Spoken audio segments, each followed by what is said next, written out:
बेहोश होने से पहले 3 बार, होश में आने के बाद 3 बार तेरा इसी तरह इलाज करता रहूंगा।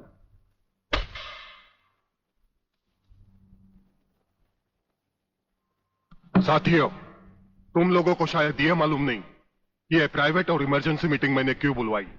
इसलिए कि सूर्यदेव सिंह जेल से छूट चुका है और अब वो खतरा बनकर हम सबके सर पर मंडरा रहा है। मगर 1 साल से पहले वो छूट कैसे गया? उसका जेल जाना एक नाटक था कादर। उसने जेलर और हमारे 4 खूंखार कातिलों को गिरफ्तार करके किसी ऐसी जगह छुपा दिया है कि जिसके बारे में पुलिस डिपार्टमेंट को तो क्या, मुझे भी मालूम नहीं। जीवनलाल, मेरे 4-5 आदमियों को गिरफ्तार करके अगर वो मुझ तक पहुंचने का ख्वाब देख रहा है तो उसका ये ख्वाब मैं कभी भी पूरा नहीं होने दूंगा। अब सूर्यदेव सिंह नाम का बिल फाड़ना ही पड़ेगा। मगर कुछ नहीं चलेगा जीवनलाल। अब 15 अगस्त को ज्यादा दिन नहीं है। जानते हो, सूर्यदेव सिंह हमारे लिए बहुत बड़ा चैलेंज है और बड़े से बड़े चैलेंज के साथ टकराने का प्रलयनाथ को शौक है। तुम तुम्हारी मिनिस्ट्री संभालो, सूर्यदेव सिंह को आज से मैं संभालूंगा।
ड्राइवर, गाड़ी को फौरन किसी गटर के ढक्कन पर खड़ा करो।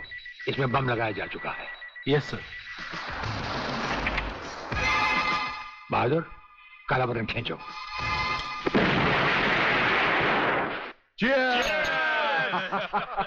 पियो, आज जी भर कर पी लो।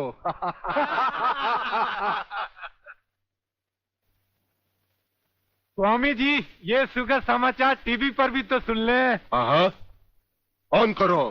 आज सदन के दोनों पक्षों ने इस हत्याकांड की तीव्र आलोचना की। इस हत्याकांड के षड्यंत्र के बारे में हमारी विशेष संवाददाता मोना अलवी की एक रिपोर्ट। आज दोपहर ब्रिगेडियर सूर्यदेव सिंह अपने विशेष दस्ते के साथ भोजन के लिए रवाना हुए। अचानक उन्हें अपनी कार में सिग्नल सुनाई दिया, जो कार में बॉम्ब रखे जाने का संकेत देता है। सूर्यदेव सिंह ने अपनी गाड़ी एक गटर के ढक्कन पर रुकवाई और अपने विशेष दस्ते के ब्लैक कमांडो से ये काला बटन खींचने को कहा। इससे गाड़ी के नीचे का हिस्सा साइड में खिसक गया और धमाके से पहले ही ब्रिगेडियर सूर्यदेव सिंह अपने आदमियों के साथ ही भूमिगत हो गए। तो इस तरह उन्होंने अपनी समझदारी और बहादुरी से अपनी और अपने आदमियों की जान बचाई। तो आइए आज हम ब्रिगेडियर सूर्यदेव सिंह से आपका साक्षात्कार कराएंगे।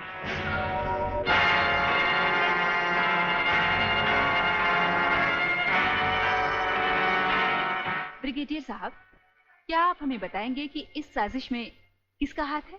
हाँ, हाथ होता तो कभी का काट चुके होते हम। ब्रिगेडियर साहब, आप हमारे दर्शकों को बताएंगे कि इन देशद्रोहियों ने आप पर हमला क्यों किया? जाहिर है कि हमें जीवन दान देने के लिए नहीं, हमारी जबान भी हमारी गोली की तरह दुश्मनों से सीधे बात करती है, टीवी पर नहीं।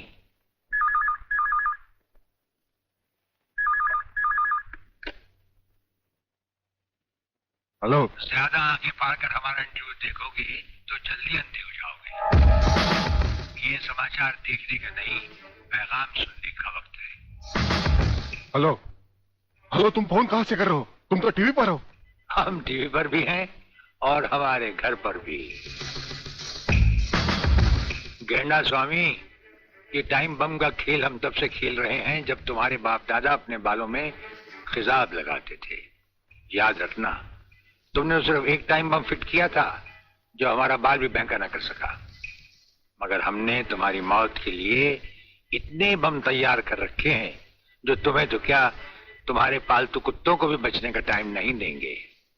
ब्रिगेडियर साहब, क्या आप उन देशद्रोहियों को कोई पैगाम देना चाहेंगे? पैगाम?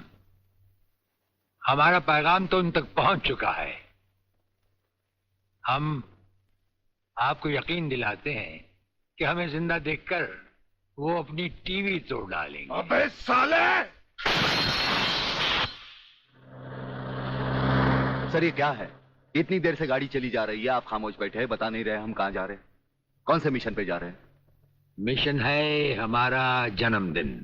अरे हमारी राजपूताना रेजिमेंट हमसे बहुत प्यार करती है वागले, और वहां के कुछ जूनियर और सीनियर अफसर मिलकर हमारे जन्मदिन को बड़े शौक से मनाते हैं।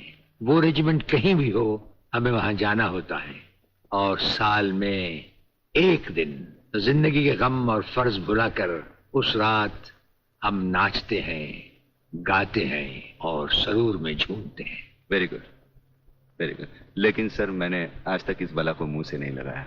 हाँ वागले, लेकिन आज हमारे साथ पहली बार तुम इस बला को मुंह से लगाओगे और चूमोगे भी, और फिर हमारे साथ गाओगे, नाचोगे। सर नाचने गाने की बात तो ठीक है, लेकिन कहीं मैं पी के लुढ़क गया तो? अरे वागले, ये कंधे किस लिए हैं?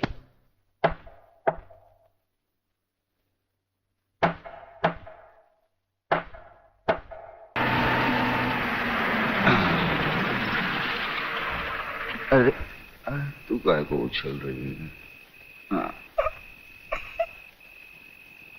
आ गया रे। अरे जब किधर? दर्जी सीने को भूल गया क्या? है। हाँ, आहिस्ता आहिस्ता आ गया।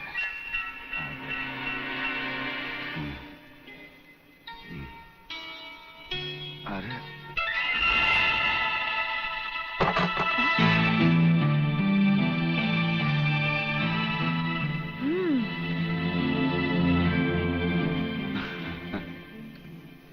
हंस क्या रहे हो?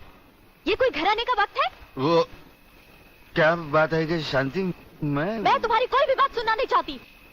भूल गए? आज तुमने कहा था कि घर से खाना बना कर लाना, हम लोग साथ में खाना खाएंगे, और आ रहे हो अब? वो बात अपने जानी है ना, जानी। ये क्या? तुमने दारू पी रखी है? तुम दारू भी पीते हो?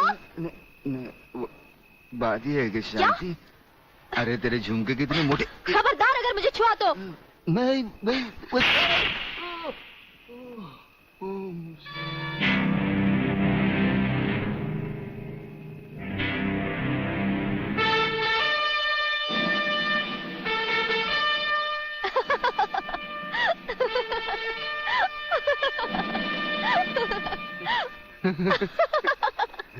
अरे ये तुम्हें क्या हो गया है? ऐसा ऐसा नीला। अरे नीला ब्लाउज। ये क्या कर रहे हो? मैं हूँ शांति। शांति, शांति, तुम्हारे हाथ बहुत खूबसूरत है। इन्हें गलत जगह मत उठाओ, मैले हो जाएंगे। अच्छा, तो तुमने जागते हुए कोई ख्वाब देखा? कहीं ये तो नहीं देखा कि मैंने तुम्हें थप्पड़ मारा? तुम्हें कैसे मालूम? पहले ये बताओ, इतना सज धज कर इतनी रात गए कहाँ से आ रहे हो? मैं कब से खाना लेकर तुम्हारा इंतजार कर रही हूँ। अरे तुम्हारे झुमके छोटे हो। ये क्या, तुमने शराब पी रखी है? शराब पीने वालों से मुझे सख्त नफरत है। खाना नहीं खाया हो तो खा लेना, मैं चलती हूँ। शांति, शांति, तू नहीं जानती। मुझे छोड़ दो। मैं कभी शराब नहीं पीता। वो ब्रिगेडियर साहब है ना, उन्होंने पहले मुझे कसम खिलाई, फिर शराब पिलाई। मैं कसम खाता हूँ, भगवान की कसम खाता हूँ। मैं तुम्हारे सर की कसम खाता हूँ। दोबारा नहीं, दोबारा। हेलो, इधर तू बचता है, उधर वो बचती है। हेलो, नमस्कार। हाँ बोलो खबरीलाल, क्या समाचार है? दोस्त आज रात के खास समाचार ये हैं कि प्रोफेसर रंगास्वामी का अपहरण को बंद नहीं किया है, और हमारे विशेष संवाददाता के अनुसार आपके ऊपर किसी भी समय दुश्मनों का जानलेवा हमला होने की संभावना।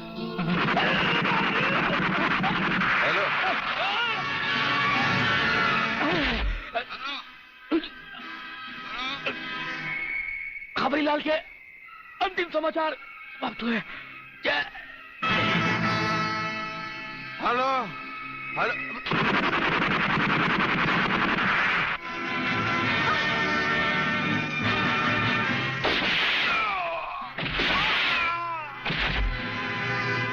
आंडू पांडू समझा क्या? मराठा है भाई।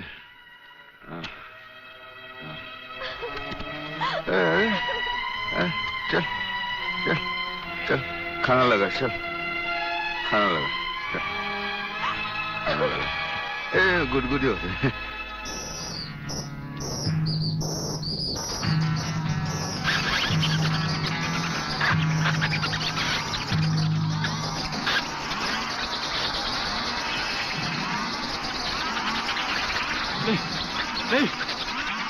नहीं, ये क्या कर रहे हो? नहीं, नहीं, नहीं, नहीं, नहीं, नहीं,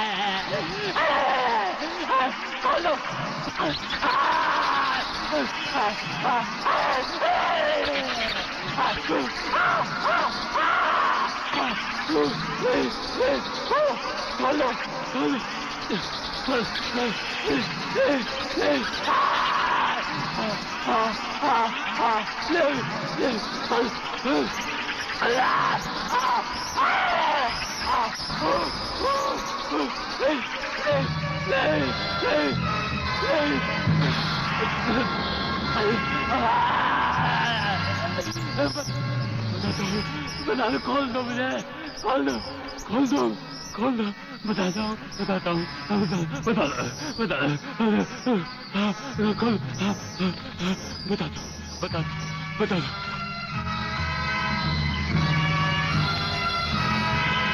प्रोफेसर रंगास्वामी प्रलयनाथ के कब्जे में है। आखिर बबन ने मुंह खोल दिया। 1 मिनट सर। सर, दिल्ली से होम मिनिस्टर चौधरी आपसे बात करना चाहते हैं, हॉटलाइन पर। बात कीजिए सर। नमस्कार मंत्री साहब। नमस्कार। देखिए, कल एयर फ्रांस की फ्लाइट से प्रोफेसर खुराना फ्रांस से पहुंच रहे हैं। आपने उन्हें देखा भी है और उन्हें अच्छी तरह से जानते भी हैं। दुश्मन की नजर भी उन पर होगी, इसीलिए उन्हें एयरपोर्ट से रिसर्च सेंटर तक पहुंचाने की जिम्मेदारी मैं आपको सौंप रहा हूं। ये एक बहुत ही कॉन्फिडेंशियल मामला है। कॉन्फिडेंशियल मामला तो मैं जान चुका हूं। ब्रिगेडियर, आप देखना प्रोफेसर खुराना कहां पहुंचता है। मगर प्रलयनाथ, ये नामुमकिन है। मंत्री होने के नाते तुम्हारे लिए यह काम बहुत आसान है जीवनलाल।